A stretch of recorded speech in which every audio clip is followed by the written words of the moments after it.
Bismillahirrahmanirrahim. Assalamualaikum warahmatullahi wabarakatuh. Bapak Ibu sekalian, warga masyarakat Kabupaten Garut. Saya Dr. Yuliani, Kepala Dinas Kesehatan Kabupaten Garut. Pada kesempatan ini ingin menyampaikan bahwa sekarang adalah musim penghujan, ya. Dan penyakit yang memang sekarang sedang banyak diderita oleh masyarakat, salah satunya adalah demam berdarah. Penyakit yang memang kasusnya sering meningkat saat musim penghujan, ya. Seperti DBD ini, demam berdarah, ya, di Kabupaten Garut dari Januari sampai Februari dan awal Maret ini sudah tercatat ada 532 kasus demam berdarah. Alhamdulillah tidak ada yang meninggal. Tapi ini adalah kasus yang memang sangat mengalami peningkatan yang cukup signifikan dibanding tahun kemarin. Tahun kemarin, 2023, kasus satu tahun DBD itu adalah sekitar 726 kasus. Itu satu tahun, ya. Dan sekarang baru 2 bulan itu sudah 532 kasus, ya. Hampir 72%-nya sudah terjadi di 2 bulan pertama. Nah, ini harus hati-hati Bapak Ibu sekalian, ya. Karena di tahun kemarin dari 726 kasus, 6 yang meninggal. Alhamdulillah sekarang belum ada yang meninggal dan mudah-mudahan tidak ada yang meninggal. Tapi perlu ada kewaspadaan, ya. Saya sampaikan di sini bahwa demam berdarah adalah penyakit yang memang disebabkan oleh virus dengue, ya. Virus ini disebarkan oleh nyamuk Aedes aegypti dan apabila tertular itu karena gigitan nyamuk Aedes aegypti dan nyamuk Aedes albopictus, ya. Gejalanya seperti apa? Gejalanya yaitu biasanya tiba-tiba demam tinggi pada 1 sampai 3 hari pertama, ya. Bisa sampai lebih dari 39 derajat Celcius. Kemudian pada hari keempat dan kelima itu biasanya malah turun demamnya. Dan ini biasanya suka dianggap oleh masyarakat bahwa penyakitnya sudah mulai membaik. Padahal hari keempat dan kelima ini adalah hari-hari yang kritis bagi penderita DBD. Bisa sampai terjadi shock, ya. Nah, ini harus hati-hati justru, ya. Dan nanti hari ke-6 dan ke-7 biasanya itu ada kenaikan lagi suhu badan, tapi ini adalah dalam rangka pemulihan.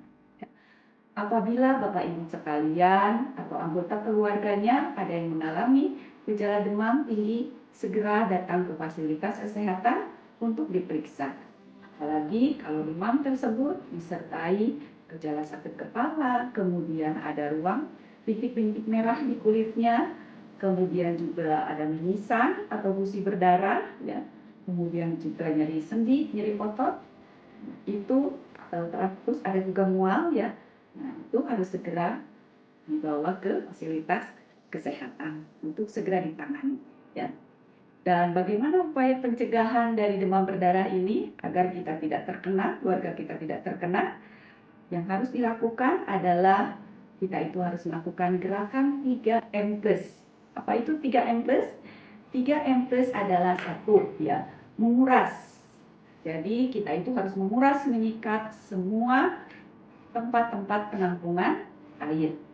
Yang kedua, kita itu juga harus melakukan penutupan tempat-tempat penampungan air, ya.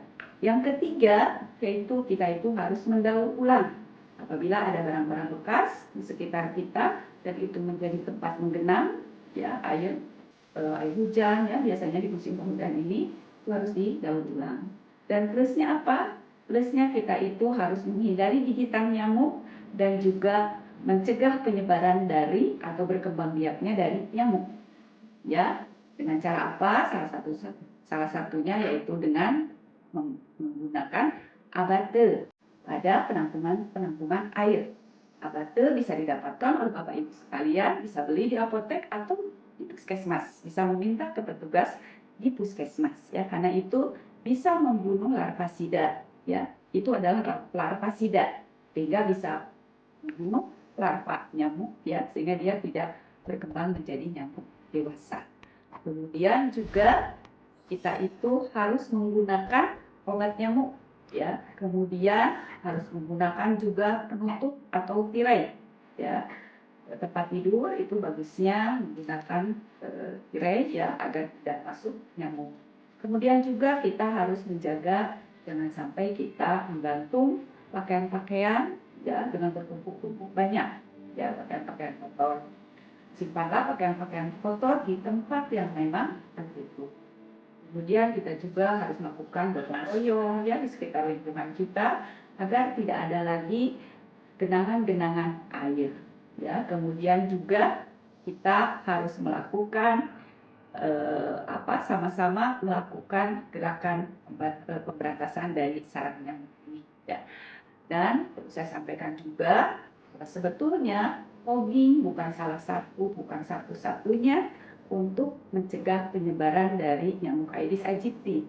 Tapi fogging itu hanya bisa membunuh nyamuk dewasa, tapi tidak membunuh dari jentik. Ya, makanya kami sampaikan kepada Bapak Ibu sekalian bahwa untuk mencegah penyebaran dari nyamuk Aedes aegypti ini, maka bukan fogging yang harus diutamakan ya, tapi tadi 3M plus ya. Dan satu lagi, di setiap rumah harus ada pemantau dari jentik nyamuk ya, karena di rumah itu sering terdapat jentik-jentik nyamuk di dispenser ya, kemudian di belakang kulkas, kemudian juga di vas-vas bunga ya, apalagi di penampungan-penampungan air, dan itu sering luput dari kita ya, sehingga dengan kita menjaga lingkungan kita mulai dari rumah kita, insya Allah kita terhindar dari terserang penyakit demam berdarah. Itu saja dari saya. Terima kasih. Salam sehat. Assalamualaikum warahmatullahi wabarakatuh.